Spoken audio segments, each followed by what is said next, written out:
Hey guys, Dylan from the Geek Duo here, and today I'll be bringing you a bonus RWBY video revolving around my final thoughts and predictions about Volume 9. Now, I know that at the point of my release of this video, I and many others will have already seen the finale. However, since this deals with spoilers for Volume 8, I am treating this the same as my theory videos and releasing them after the episode becomes public. Or at least the reactions become public. Now, to show that I am actually recording this before the reaction comes out, time set automatic as Saturday 7:37 a.m. Meaning I have less than 24 hours before this comes out for me. However, it still hasn't come out yet. So, let's start with my general notes for episode 8 because I've got too many to actually do my usual pre-ramble before the episode. That's because I've actually decided to go in depth with this. And the biggest one is my issue with the last episode.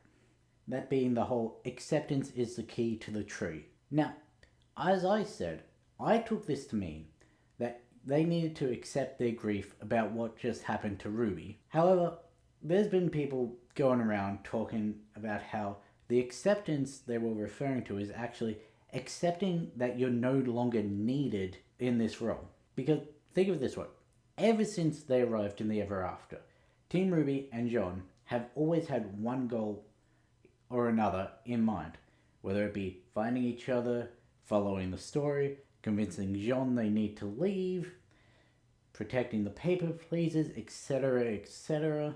So, when Jean finally accepts that he's no longer needed to be the hero, that he doesn't need to protect anyone from Ascension, Jan, Weiss, and Blake are no longer needed to look after Jean and try and get him home. So that is why they all got swept to the tree together. All of them at the same point were no longer needed because of Jean's acceptance of the mechanics of this world. I also need to point out the talks that people have been saying that this whole volume is the 5 stages of grief, specifically for RWBY, with denial, the whole believing they just need to go home, that this is just a fairy tale and everything. Anger is her constantly snapping at the situations and her team. Bargaining was telling Neo to just take her shot. That way either she permanently lost or she finally had a victory over the villains. Depression being her fight with the illusions and accepting the tea. And acceptance is whatever is going to happen with the blacksmith. So rather than being character specific, skipping over the 5 stages of grief to acceptance, it's actually the whole volume is the 5 stages of grief. Next, and this is a quicker one, but the patterns on the doors from the tree through the remnant, they're actually representative of the brothers, because the right door is an Eastern dragon, which was what the God of Light turned into. And on the left door, it's a Western dragon, which is what the God of Darkness became. And I find this incredibly funny because they literally postmarked where they had gone after leaving the Ever After. And you need an attachment to something in Remnant for you to be able to pass through the door. With the people on the Ever After, it would be their attachment to their creators, who are now in Remnant. They're through the door, so these people can travel through the door if they ever need to the gods again. Specifically, if the cat ever needs the gods again. And then the gods just up and left Remnant, and so now none of them can go through the door, which was set up so that they could go through the door. I find that funny. Finally, on the notes section, I need to point out what happened with Jean. I can't remember if I put this in the reaction or not, but Jean being hit by that fireball and knocked off the tree, is likely going to cause him to ascend. And considering it was a fireball, his shield was still burning as he fell. Technically, that plays into the Juniper death theory, because you had Pyrrha, Achilles getting shot through the ankle, being part of her demise. Jeanne, Joan of Arc. Fire being a part of their demise. Of course, Jeanne will return, but it still counts. Now that we're done with looking back an episode, we need to look forward to the upcoming episode. And we need to look at what my predictions or theories or revelations are. And I'm going to preface this by saying most of these are revolving around the mechanics of Ascension. Because with what we've seen throughout this volume, you can't really predict anything else. So we'll just build off of what we know. Firstly, Alex. Now, we know 100% now that she didn't leave to go to Remnant, and that she died in the Ever After deciding to try and stay back and fix what she broke. She was probably going to leave the Ever After once she'd finished fixing everything, but she was killed by the cat. And because she died in the Ever After, that means she ascended. However, I reckon it's going to be revealed that this is not her first ascension. The Curious Cat, in their story to Jeanne and the rest of them up on the tree, said that after speaking with the tree, Alex had a change of heart. She was a changed person and decided she wanted to fix everything. Alex, talking to the tree, means she ascended. And so we need to figure out if this is in fact Alex's second ascension after she died from the cat. What did she become? Because there are two very clear possibilities, and both of them have fairly similar evidence as to which one it could be. The first candidate is she became the blacksmith. Before she died, the tree, it was more of a abstract concept of talking to it. There wasn't actually a physical being to talk to. And so Alex, with her desire in her past life to fix everything that she had broken, ascended into the being that fixes broken ever afterans after they either die or they no longer have their purpose.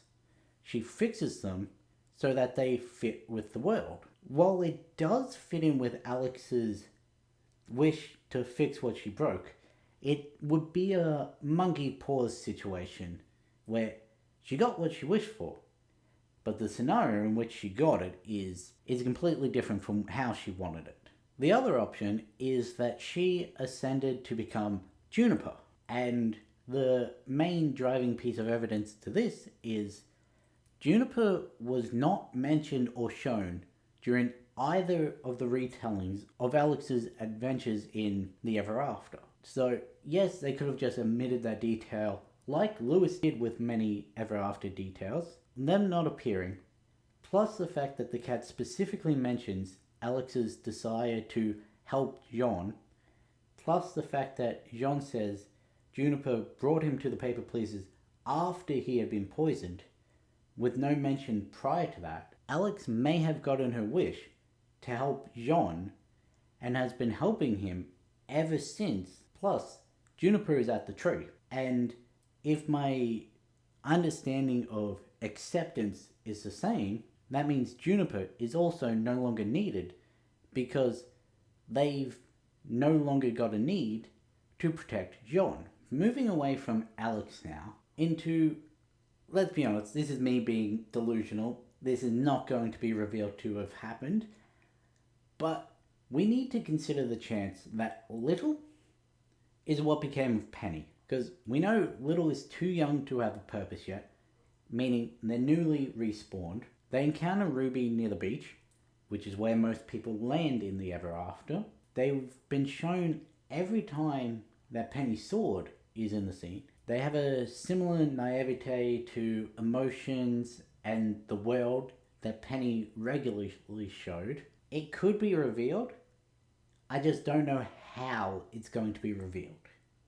because as we know, Little is already in the process of ascending again. They're already being reforged, so I don't know how it could be revealed. Well, I do know one way, and it could relate to the next point, which is Jean is going to be returned as his younger self after falling from the tree, with the skills and lessons learned from his time in the Ever After, and a new weapon to replace his broken sword. I personally don't like this idea. I like the idea of the older Jean returning to Remnant, having to interact with his teammates as the old man, being able to relate more with Crow and Oz and everything after having been turned semi-jaded in his time alone. Though they could do a number 5 situation where he has all the memories and everything, but is in a young man's body.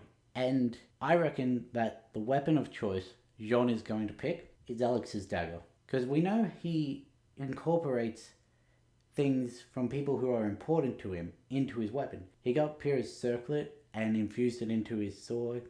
He got upgraded in Atlas, which I guess you could say is a Penny interaction because it was Pietro who did it. So if he were to grab Alex's dagger and sort of fuse it into the broken tip of Crusader Moors, then that could continue on with the pattern. I also reckon that when you choose a weapon in the blacksmith's armory, you're not so much becoming that person. As she said, it's not about who they belong to, it's about who you can be with it. So that means, I reckon that if you pick someone's weapon, you get to see what they did. Ruby's going to see Summer's choices, what led her to her endpoint in relation to what Ruby wants out of this choice. The knowledge that her mum, she's her pinnacle of what a hero is.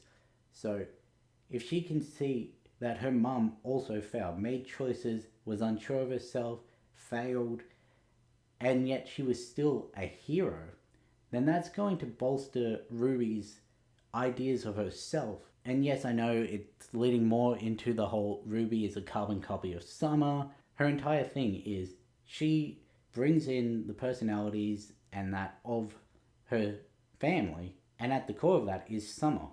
So if she can take solace in that Summer is way more similar to her than the heroes of old of the stories, then that's going to bolster Ruby.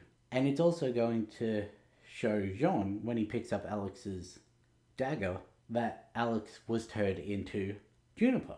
Now, I didn't really make it clear how that all relates to my idea as to Little. And that's because, well, I had an idea that she was going to pick up Penny's weapon as well and sort of see Summer and Penny. But if you looked in the armory, Penny's weapon isn't actually there. So I'm going off of more the fact that Ruby and Little ascended together, and since they're both being reforged at the same time, they're going to be able to communicate within this soul realm. Whereas Ruby and Summer, or Jean and Alex, they're not going to be able to communicate because these events have already happened and it's just an outside observer.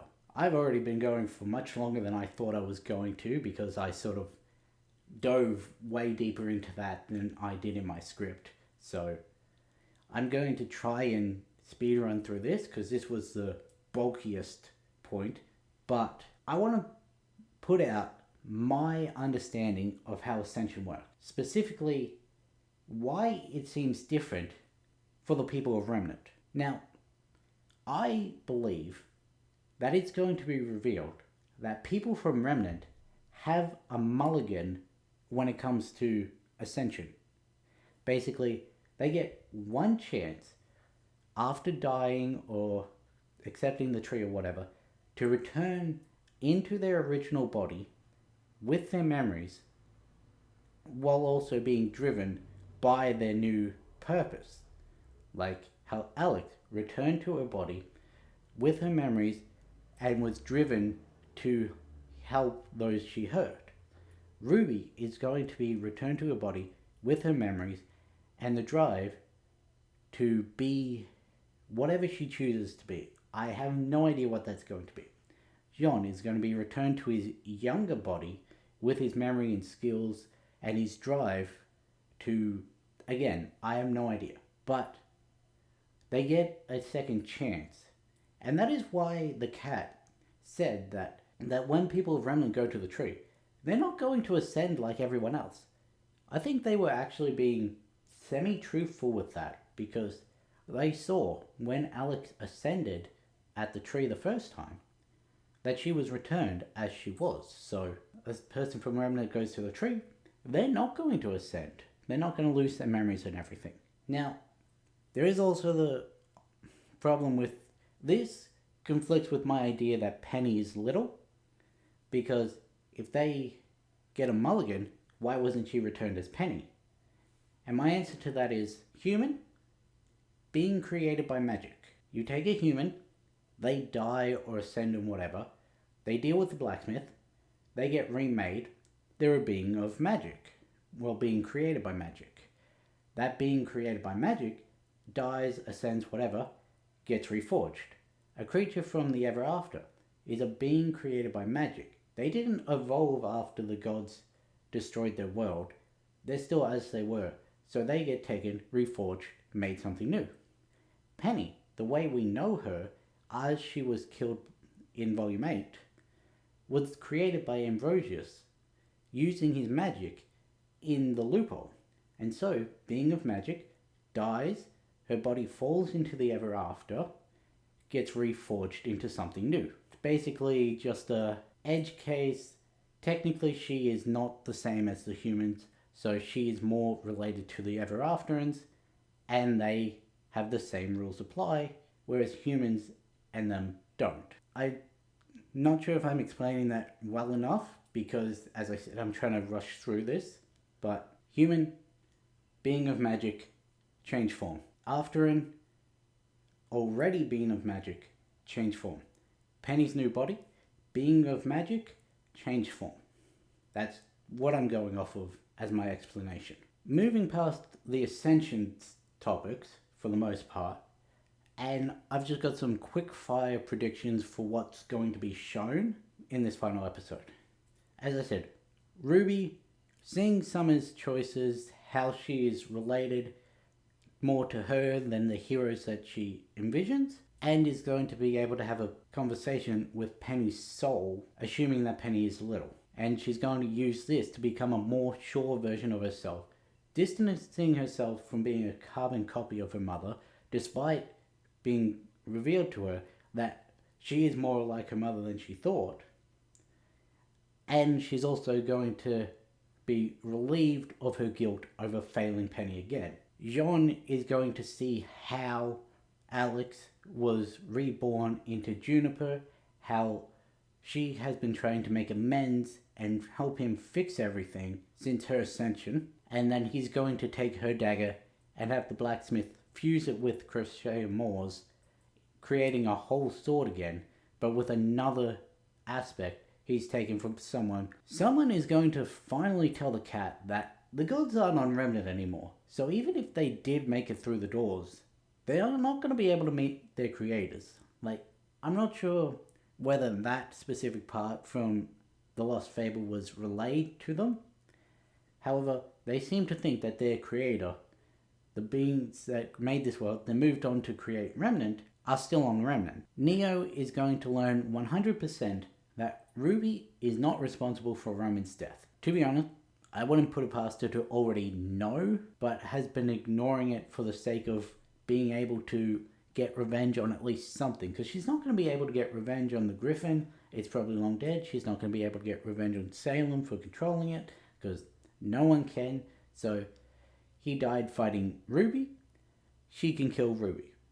And then that did absolutely nothing for her. So now she has to accept what happened. Neo, or more accurately, Trivia, is going to be the one to take out Neko Neo. And I think this because of what happened in Roman Holiday. Specifically, the aspect of the story where Trivia, the actual physical girl, and Neapolitan, the imaginary friend that was able to influence the physical world, are two separate entities. And they eventually fused, and since that fusion, Neo has not been able to bring Trivia, the brown-haired girl, or Neapolitan, the pink-haired girl, out with her semblance. It's just been locked off for her. So what if, in a last-ditch effort, Neo manages to regain the slightest bit of control over her semblance to bring forth that one of those lost girls, my bet is Trivia, from her subconscious, and also partially deactivate her aura so that the construct can stab her from behind. Basically, Trivia kills Neo, the corrupting force in her life. And after that happens, I can see it going one of two ways. Basically, either Trivia, wearing Neo's hat, takes it off, gives a bow, and then she just starts blowing away in the wind, in like the flutter of pink crystals and everything. And that is how that ends.